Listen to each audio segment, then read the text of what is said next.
Senator Raffy, you have the floor. Maraming butas po ako nakikita dun sa narrative ni Mayor Go. Kapag hindi niya masagot, doon makikita na meron po siya talagang itinatago. Kasi during the last hearing, she did mention na siya po ay a love child, right? Okay? Pero alam mo ba na kasal yung father mo at saka mother mo? Naitanong ko rin po sa kanya, sabi po niya sa akin, hindi po sila kasal. Bakit nakalagay sa birth certificate na kasal? Married October 14, 1982, Angelito Go and Amelia Leal. Senwin, wala pa akong idea po doon sa birth certificate ko po, na hindi po ako yung nag-prepare po ng birth certificate ko po. You did not prepare the birth certificate. Okay, andun na tayo. Pero at least you should have asked your father na bakit ganito. Sabi mo, kasambahay siya. Eh kung kasambahay siya, eh bakit kasal kayo? Bago ka pinanganak, kasal na sila. And then lumilitaw sa birth certificate, kasal din siya. Iba-iba yung date ng kasal ng father mo dito sa mother, supposedly mother mo. So parang twice kinasal yung mother mo dito kay Amelia. Hindi mo ba tinanong sa papa mo yung discrepancy? I would have asked it, especially ikaw, mayora ka na. You didn't ask that. Your Honor, hindi po kasi namin pinag-uusapan po sa bahay regarding... I don't think Opo. so.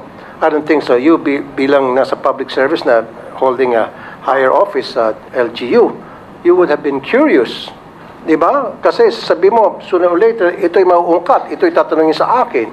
Kailangan ready ako sagutin yan. And I should tell the truth. And you should have anticipated the fact na ikaw ay bahalang araw mapapatawag sa isang hearing tulad nito. So in this case, you are not prepared. Halatang may mga butas ng my statement mo kasi you should have asked your father, Dad, kung ako'y love child, how come na kasal pala kayo ng nanay ko? Eh, tapos pa na yung sabi mo na nabuntis lang at pagkatapos ng mabuntis, tumakas na. Umalis na yung nanay mo. Eh, hindi, lumilitaw dito. Nagpakasal pa ulit yung papa mo sa mama mo. So, you should have asked that. Come on, Dad, give me a break. Tell the truth. I deserve the truth, right? Mayura ka eh. Oh, he didn't ask that? I don't believe you. Your Honor, yan po yung truth. Hindi po namin pinag-uusapan po sa bahay. Medyo sensitive po yung topic po, kaya hindi po talaga namin But pinag-uusapan you're not sa bahay. interested about the history of you and your family. Well, that is very important. Sabi ko nga, tumatakbo ka at nasa public office ka. Diba? So, in your case, hindi niyo pinag-uusapan. Kasi sinabi rito na married Married yung father niya at mother niya, maliban na lang kung kinasal sila sa China. Sa palagay mo, natanong mo ba, ano bang tawag mo? Papa, tatay, ano bang tawag mo sa father? Anong tawag mo? Sen. Raffy, ang tawag ko po, Papa. Papa. Opo. Okay. Natanong mo ba sa papa mo saan sila kinasal? O sa China ba o sa Pilipinas? Sen. Raffy, ayaw ko po kasi hindi po yan pinag-uusapan po sa bahay Okay. po namin. Sige. Gawa po na ayaw ko pong sisihin yung tatay Okay, ko. sige. I understand. And how I wish po na I have a perfect family. Kaso Okay. nga lang po, ganun po yung nangyari. Yes, ma'am. So, Madam Chair, siguro hingin natin sa PSA yung marriage certificate. Kasi dalawang beses kinasal yung supposedly mother niya at father niya. So, pull out natin. Baka makakuha tayo mga important information doon sa marriage certificate ng both parents niya. Okay, ito lang, Mayor, sabi mo, kasambahay yung mama mo, itong si Amelia Leal. So, ibig sabihin kasambahay, nagsisilbi doon sa papa mo. Sinong kasama ninyo? Kwento ba yun sa iyo ng papa mo habang nagsisilbi bilang kasambahay? Yung mama mo sa household ninyo? Your Honor, hindi na po na-disclose po sa akin ng tatay ko po. Okay, so lumilitaw dito, amo, yung tatay mo, habang siyang amo, nandyan yung kasambahay ninyo, naglilinis, inutusan, pamalengke, kasal sila. Kasal sila, tinuturing niyang kasambahay. Kasi married, sabi rito eh. Married sila. Your Honor, as much as possible na ayaw ko po sumagot po ng hindi ko po alam, pero hindi ko po talaga alam. Pero again, Mayor, siyempre tatanungin mo sa papa mo, kasambahay si mama, papa, pero kasal kayo, paano nangyari? Your Honor, hindi ko... Ang sinasabi ko lang po kasi, it will be but natural and human reaction na para mag-usyoso ka sa ganitong klase mga impormasyon na makikita mo na it's about your history. Are you not interested about who you are? Your Honor, mahal Kumbaga, no, don't use that word, mahal mo sila. Kung mahal mo sila din, dapat sila din mahal ka rin. And then yung both parents mo nagbibigay ng mga information about you, about their lives. Kasi paulit-ulit mo sinasabi sa hearing na to, kasambahay, kasambahay, kasambahay. So parang fairy tale, pinapalabas mo na kawawa ka, na galing ka from humble beginning and nagsikap ka, yumamang ka, etc. Hindi. Don't use that word kasambahay kasi pinagluloko mo lang kami. Madam, nobody will believe you. You keep stating na kasambahay. Paano maging kasambahay yung nanay mo kung sila ay kasal ni papa mo? Maliban na lang kung si papa mo ay nagsisinungaling dito sa birth certificate. And what is the reason why would he lie? Di ba? Bakit magsisinungaling yung papa mo? And then, again, sinabi ko na to for the nth time, and hindi ka interested na si papa mo nagsisinungaling? Hindi mo lang sinabi na, bakit kaya ito si papa sinungaling? Bakit kaya si papa ay magsalita? Siyempre, usyusohin mo yan. Papa, sinasabi mo, kasambahay si mama. O, pero kasal pala kayo ni mama. Papa, 2 beses kayo kinasal ni papa. Ay, papa, 2 beses kayo kinasal ni mama. Bakit? And yet, you keep insisting na kasambahay si mama. Those things na very simple, you should have asked. But you did not, right? Why? Your Honor, yung birth certificate ko po, binigay po sa akin ng tatay ko nung hiningi ko po sa kanya. Ang nabasa ko po doon sa birth certificate ko po, nakalagay po doon, yung biological mother ko po ay housekeeper. At pasensya ka na, Sen Rafi, ayaw ko po sisihin yung tatay ko. Mahal ko po ang tatay ko. Wala po tayo, madam, po. wag niyo pong ilalayo yung topic. Wala pong kaming sinisisi rito. Hindi namin sinisisi papa mo, hindi namin siya hinuhusgahan, hindi namin sinuhusgahan din mama mo. Ang sa amin lamang is trying to find the truth. In this case, while we're trying to find the truth, parang lumilitaw, maraming butas yung mga statement mo, nagsisinungaling ka, may tinatago ka talaga. Sana maintindihan mo, Mergo, kasi ang ginagawa mo, nililihis mo kumukuha ka ng simpatiya sa publiko kasi that's what the public really wanted to hear, na yung mga sad story, mga fairy tales, mga teleserye, gusto mong pumunta doon pero no, wag mo kami lisin doon. We know better. Okay? You cannot use that. Wag ka magpapakaawa dito po, Mayora. Alam naman namin talaga kung sino ka. Kaya lang, it's very hard for us right now to find out. That's why we're trying to get more information about who you really are. Because we know, and everybody knows here, everybody listening and watching, and you know in your heart, na inconsistent ka and you're lying. You're lying through your teeth. Sometimes kasi sa pagsisinungaling mo, akala mo yung pagsinungaling mo nagiging totoo na. Because sanay ka sa pagsinungaling, you've been living in a life of lie. Base po dun sa mga statements na mga binitiwan mo na sa amin. Kasi may nakita ako dito sa kanyang salin na marami siyang dump truck at helicopter. Right? You own this? Wala kang partner dito. Sarili mo ito. Ikaw nagmamayar dito. Nakarehisto sa iyo lahat to.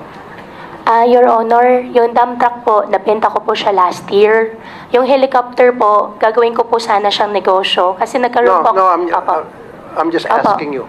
Sa akin po. Sa'yo to. Binili mo ito, sarili mo, wala kang partner sa pagbili mo ito. Okay. Yeah. Kasi, dito kasi sa yung income tax as mayor, hindi kaya mong bumili nitong mga dump truck at helicopter kasi 500,000 lang ang declared mo na income dito. Tama? Okay. So, siguro, doon sa business mo, nakadeklara to. So, magkano sweldo mo doon sa negosyo? Your Honor, hindi po siya sweldo.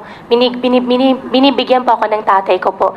In fact, yung helicopter po, partial po ng pinagbayad ko po doon sa helicopter po ay galing po sa tatay ko po. Kaya nga po, lahat ng income mo dapat na pumapasok sa iyo, dapat deklarado sa BIR yan at binabayaran mo ng tax para malalaman kung saan galing yung pera na pinambili mo rito. Kasi right now, I don't see any documentations na madja-justify itong malaking amount na sabi mo wala kang partner, mag-isa ka lang, pangalan mo, na paano mo nabili ito?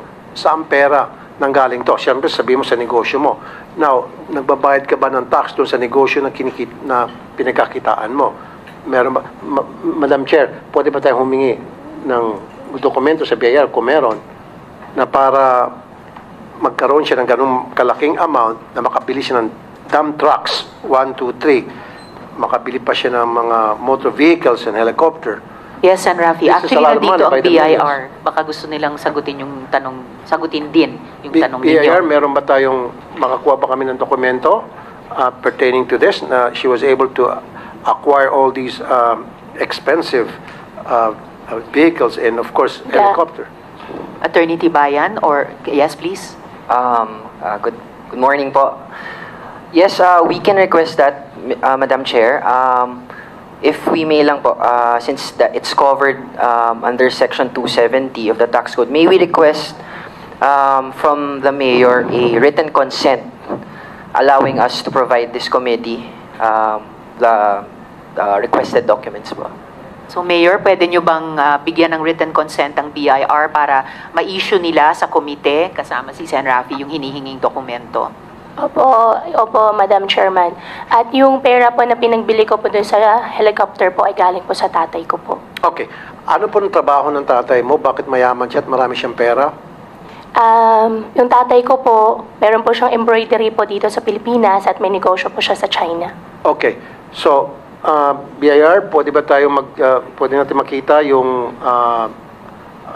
income tax o kung nagbabayad ba ng tax itong papa niya dun sa kanyang embroidery na para magkaroon ng perang pamana dito kay Mayor Go at pambili niya ng kung ano pang mga luho or mga helicopters? Attorney Tibayan? Including po yung father niya, yung tax returns ng father niya. Well, the father siguro must be here, right? Yes po. Okay. So Mayor Go, so sabi mo may embroidery. Saan po yung embroidery factory? Is that a factory? Yes po, Your Honor. Anong pangalan? QJJ Embroidery po. Nasa Marilao, Bulacan. Marilao, Bulacan. Opo. Okay. Ilan ang empleyado po nito? Hindi po ako yung nagmamanage po dun eh. Pero sigurado po ako may empleyado po doon. Okay. Marami po. So siya po ang nagbigay ng kapital sa inyo? Para Yung tatay ko po, nagbibigay po siya ng pera po sa akin. Magkano po ang mabinibigay ng pera sa iyo? Hindi po siya in a monthly basis po, Your Honor. Pero yung capitalization, di ba nakapagbigay siya kaya ka nakapagpatayo ng mga iba't ibang negosyo? Yung embroidery po, ang nagmamanage po is yung tatay ko po. 14 years old pa lang po ako, nag-umpisa na po ako maghanap buhay, magtrabaho. At every now and then po, binibigyan po ako ng tatay ko po. Pero nagbigay sa iyo ng malaking pera, big chunk of money, binigyan ka ng father mo. Kaya yun ay nagamit mo para i-invest sa mga negosyo mo. Opo, Your Honor. Pero hindi po siya biglaan. Unti-unti, nagbibigay po siya sa akin. Okay, was that declared to the BIR? Tapos unti-unti money hanggang sa lumaki at naging enough para makapagpundar ka ng negosyo. Kasi dapat pag nagpundar ka ng negosyo, dapat masabi mo doon kung saan ang source noon. Opo, Your Honor. Ang understanding ko po, since hindi po siya income, kaya hindi ko po siya dineclare po. But that has to be declared BIR, di ba? So anybody, anything na pera na pumasok sa iyo at yung perang yon ininvest mo sa negosyo, that has to be declared sa BIR. Attorney Tibayan? Attorney? Yes po, basta may income po na re-receive, no? Even if at the end of the day, marami expenses, nag-file pa rin po dapat.